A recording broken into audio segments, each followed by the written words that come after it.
Okay, welcome back to the ride. Today we're doing Wild Pig Creek Road, and I was able to find a little bit out about it.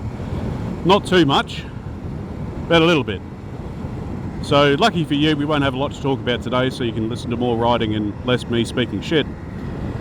I'm not riding alone today. I'm, well, what can I say now? I'm a famous YouTuber, so I'm in a massive convoy with all my subscribers and fans. So I've got two other people riding with me today to tag along and have a look at Wild Pig Creek Road. So this is the entrance to Wild Pig Creek Road we're coming up to, and I'm not sure how long it's going to be here for, to be honest. So one thing I did find out is that there's going to be a train line. So an inland rail system is going to be passing through here. And the first part of that rail will be up around this bend, which means those houses down to the left of me now, I guess they're all going because they're meant to be storage grounds or something like that, according to the proposal. So this is another road that's really cool, really easy to ride. Great when you're first starting out. So, where is it? It's paddocked up here. So up here is where the train line's going to meet Wild Pig Creek Road. And it's going to end up, I don't know why I'm pointing, but you might be able to see, over there to your left is where it's going to start. So it's going to come in from down near White Road, and that probably explains why they're not going to fix that bridge. That's been out for probably 10 years or so. Because the inland rail's coming through here. So according to the proposal, we're going to be riding beside a train track, which I don't know what that means for this road. I don't know if they're going to do something horrendous like tarmac it, or just leave it as dirt. Name of the road, well, that's because of the creek it runs beside, which is Wild Pig Creek, and it was called Wild Pig Creek because that's where all the wild pigs would hang out. Another import that we can thank the Europeans for. When they came over, they wanted deer to shoot and foxes to shoot and pig to farm and shoot. So they've gone pretty rampant through Australia in general, but also pretty bad out here. Hence the name, Wild Pig Creek Road. Probably not a lot of thought had to go into that. And that's all I know about this road. Is the inland rail that's incoming. Apparently they've started construction on it further south. I haven't gone down further south to verify that.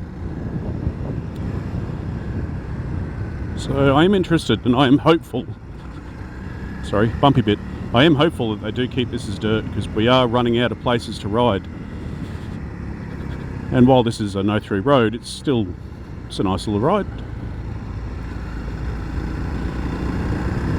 Last time I came down here, I had a very excited magpie. It really enjoyed seeing me and wanted to get a bit too close. Maybe it knew that I was about to be a famous YouTuber with 2 subscribers and it wanted to get close to me, so it swooped me a few times. Maybe it will be back again. But I do have 2 people following me, so maybe he'll just attack them instead. Maybe that was the plan all along. I don't know.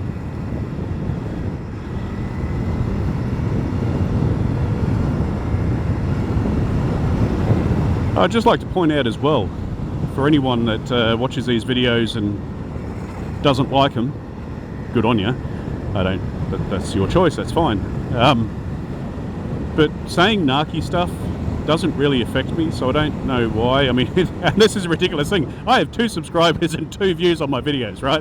And I'm already getting haters. Someone was having a go saying, well, the M1's also a good road for adventure bike riders and not every man and his dog does videos on that. Well, you're probably right. But ask me if I give a shit. I don't. So I don't know what the point of that comment was. Sorry, I got distracted. There was a magpie. I should have on this camera on 360 view so you can see the people behind me. I swear I'm not making them up. They do exist. mainly for entertainment factor, to see if the magpie's swooping them, we can get an action shot. So I have Andrew and Jared, and I haven't asked their permission if I could share their names, so pretend I didn't say that. They've come along for the ride. Jeremy's on a 450RL, which is a bike I was very, very close to getting instead of this one. No regrets in buying this one, but the RL is a very nice bike. And Andrew is on a Tenere.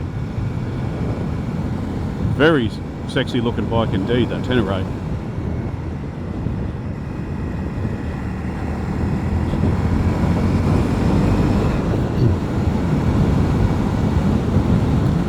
And I know might have been my first video, second video, it's hard to keep track of. I mean, this is my fourth one, so how could you expect me to remember? I said I didn't really want another motorbike when my wife threw down the challenge. That changed last night. I was scrolling around on the internet, as you do, and saw an intro video for a KLE 500. And I think that's the answer to my problem of not wanting another bike. I think that's the one. So I'm going to have to research it. I don't know what the total weight is. I think if the total weight is more than 170 kilos, I won't get it. I'll just keep the KLR, because that's 230, I think, around there, 230, 240, something like that. But if it's under 170, I think I'll sell the KLR. It looks like a really nice bike. It sounds like a really nice bike. Twin cylinder. Kawasaki has done the right thing and put a 6th gear on there and a display that tells you what your RPM is and what gear you're in, which I think is fantastic. That's what stopped me from getting the KLX 300, is 5 gears and nothing really on the tacho. So that, and I don't think it would take my fat butt up a hill. Even this struggles. So yeah, I think the KLE 500, it looks like a good bike and sounds like a good bike, so I think that might be the one. That could be the beast we get.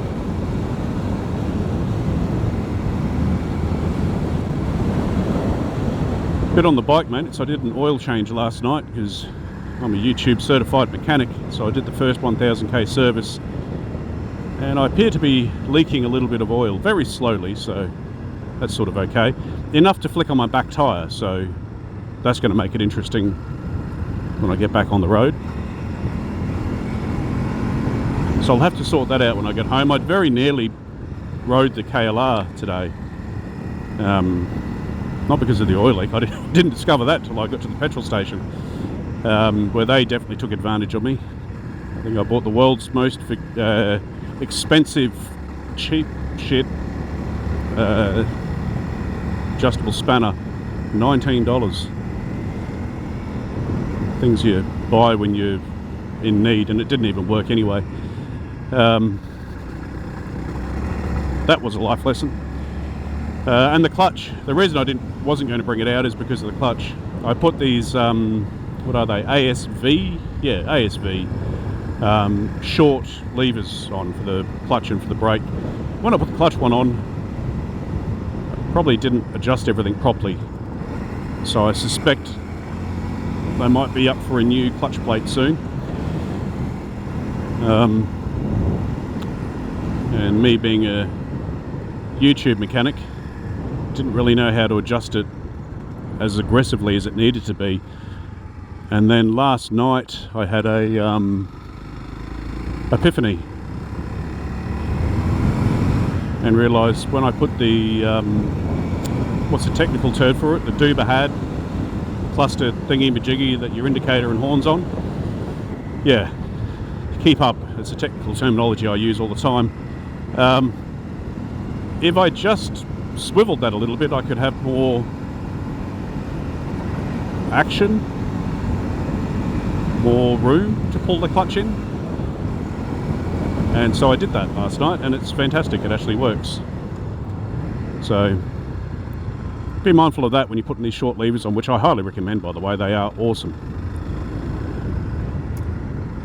And it makes me look more professional than I actually am. That was a lie. I still look like a dick.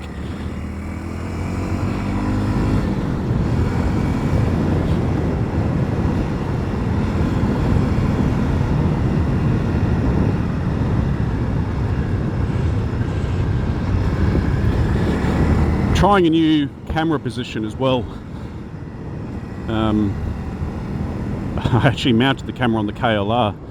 It nearly got out of the cave, but I changed everything over last night. When I bought the bike and some extra stuff, my wife said go buy an Insta360. I think it was her excuse because she wanted one for when we go on holidays, but she was going to blame me for it and said I should record videos so she can see where I'm going. And yeah, I didn't agree with it. I said, well, what if I go to my mistress's house? It's going to be a bit awkward. But anyway, I should have bought the Insta360 motorbike mounting kit.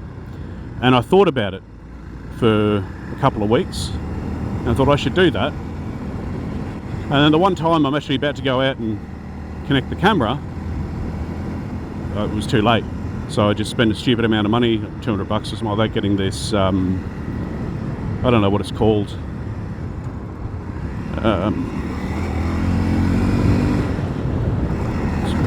Some branded mount for your phones. Can't remember the brand of it, which is fine because I don't care. But it was a stupid, messy, this piece and this piece and this piece, so it ended up costing more than it should have to mount the camera, and that's what I did the first couple of videos on. And after I bought that, I thought, if you only had have gone out and saved money by buying the proper Insta360 motorbike mount kit, things would be a lot better. So after I bought all that stuff and set it all up on the bike, I ordered the Insta one online because I'm an idiot. So I've got two. So this one sits a bit higher. Before, I don't know if you noticed, but the wires for the something on the motorbike, because I'm a YouTube mechanic, I should know that, were getting in the way of the camera and hitting the camera a bit every now and again. So this is a bit further away and a little bit higher up. So we'll see. You probably won't, because if it's really shit video footage or if I forgot to press record again, you won't see any of this. But if it works out okay, you will see it.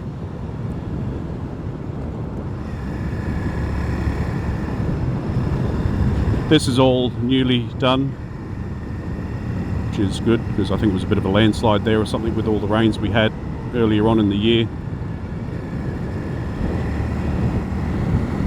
I should probably slow down and make sure I've got people behind me still, shouldn't I?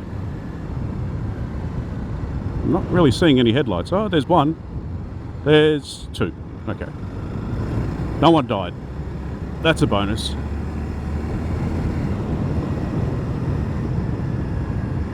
Yeah, so Jeremy put a comment into the video, in one of my videos, saying he'd keen to come out for a ride, and sent him an email saying, yep, sure.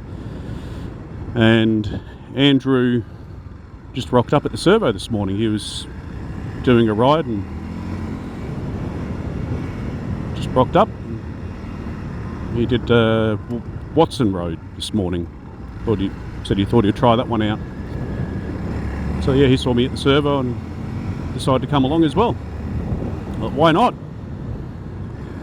Neither of them brought red carpet, which I find is slightly annoying because, you know, I'm famous now with 2 subscribers. I kind of expected some red carpet for me.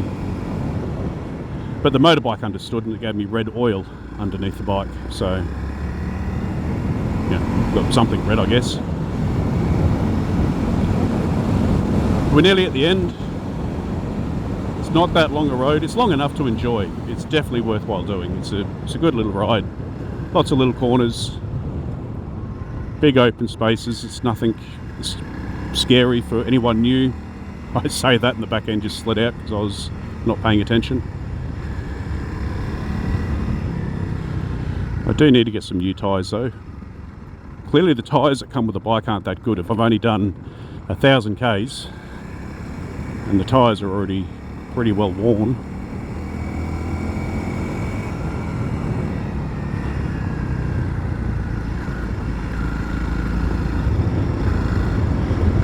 So I put Dunlop DO6s on the back of the KLR, and they're great. So I'll probably put them on the back of this and make the KLR more road orientated. So probably 80% road tyre, 20% dirt for the KLR.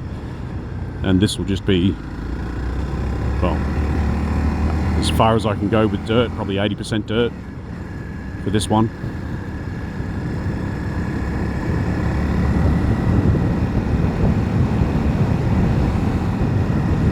One of the houses up here just recently sold, by recently maybe in the last year or so, and there was concerns at one point I read, and that they were going to subdivide, and there was concerns that it would put too much traffic on this road.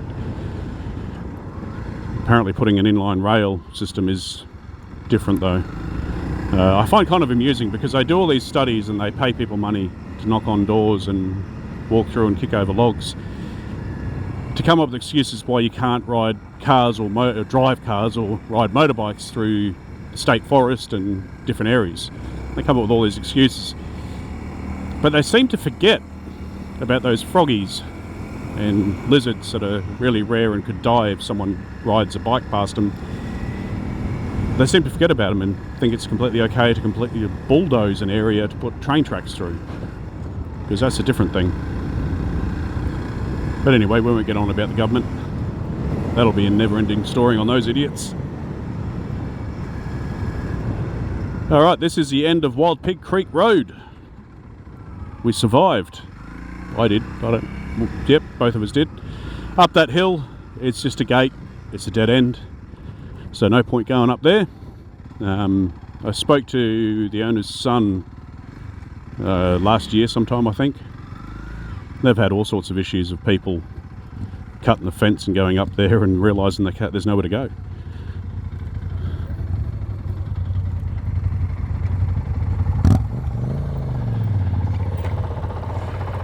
We good? Yeah. There's a creek down there. We'll stop and have a gander.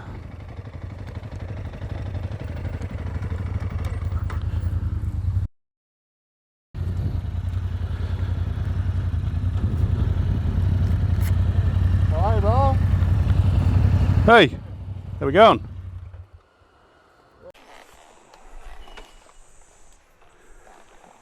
Feel free to do something silly like drop it, because I'm going to record it, so it will be on camera.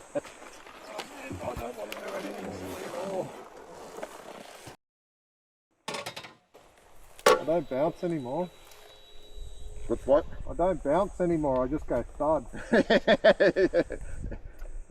Yeah, there is no bouncing. I don't mind hitting the deck, it's just hitting, like, you know.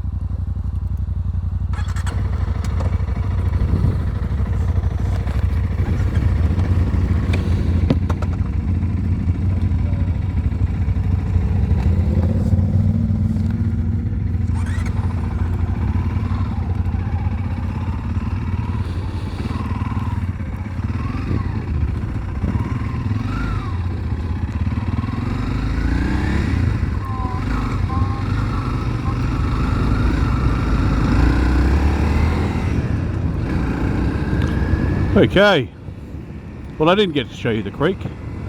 We got sidetracked, we had someone else rock up.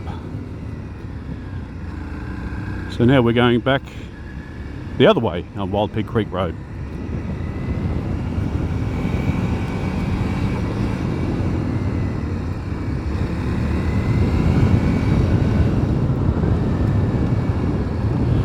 There's not as much traffic on this road, but it's still wise to, you know, keep to your left.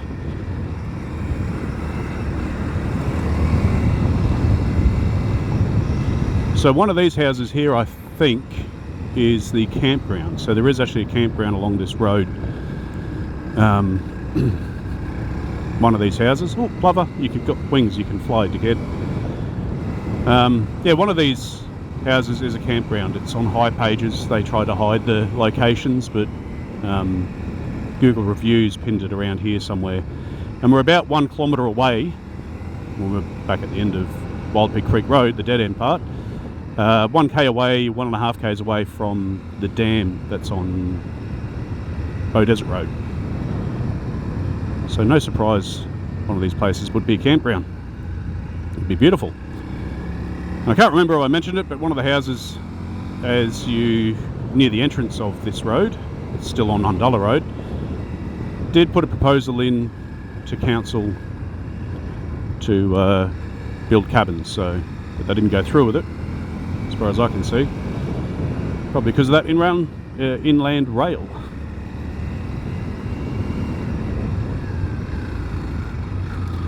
I came down here last year on the KLR, and one of the locals that lives just near the end of the road came scooting down on his little go-kart, which I thought was pretty freaking awesome. Being that this is all farmland out here, and this is a gazetted road, pretty sure it is legal to do that, getting in between parts of your property. And what an awesome way to do it, a little go-kart scooting around here. That'd be awesome.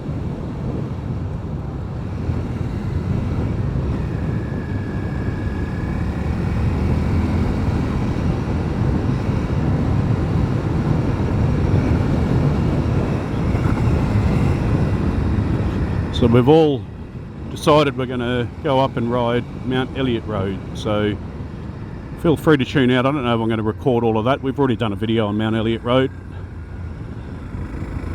so there's probably no need to prolong this video much longer, to be honest. This is more editing and bigger file.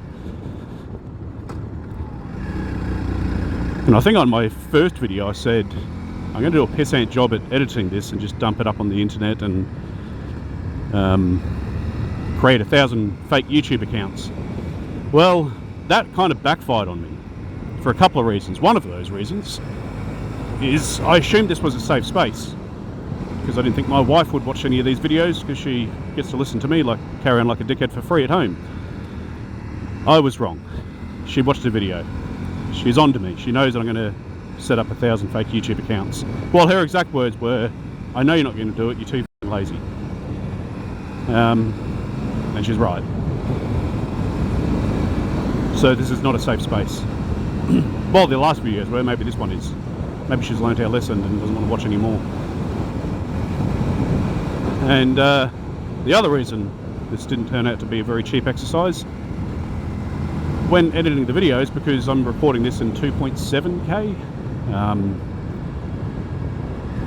my laptop didn't seem to like the idea of editing videos that are 100 gig and died. So the amount of money I would have spent buying a brand new motorbike, I ended up spending buying a new computer, and so this didn't end up cheap at all. But it did lead me to some new video editing software, which is good, because I was using Camtasia, and it is still good software, and most of the videos, like I've said before for my other channel, is me recording the screen. They're educational videos, so I needed it for that. Now they've gone to a subscription model, so for the price that you could buy the software outright, you now have to pay per year, which I think is a bit sleazy. So I found some other software by watching other people on YouTube discover the same issue. DaVinci Resolve, for those that are interested. The free version is definitely more than enough, but being that I'm now playing with 4K videos and 2.7K videos, I needed something with 128 gig of RAM. So that put the price of the new computer up a bit. So I didn't get out of this cheaply.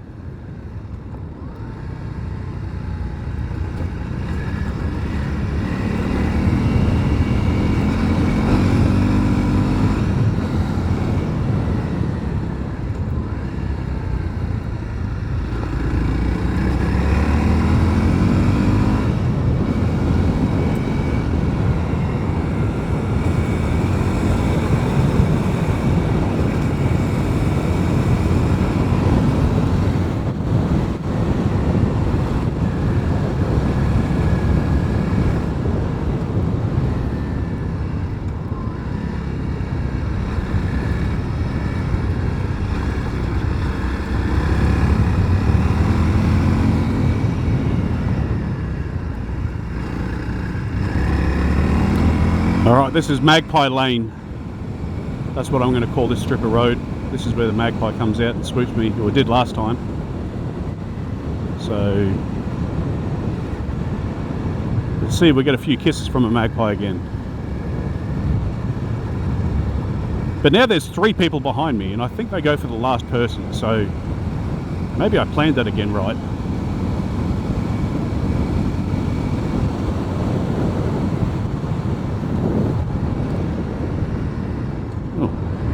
Got a rock to the knee. That felt great.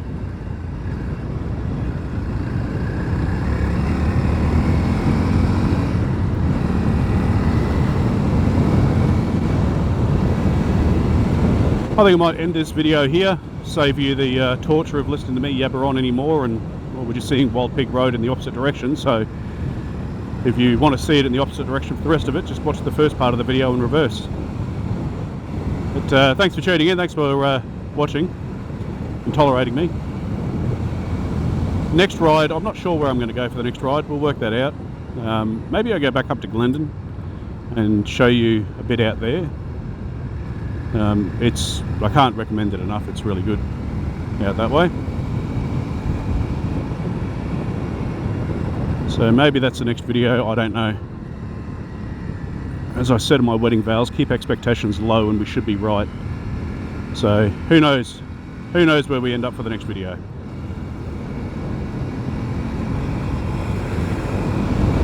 If you want to tag along, let me know. I'm out most weekends.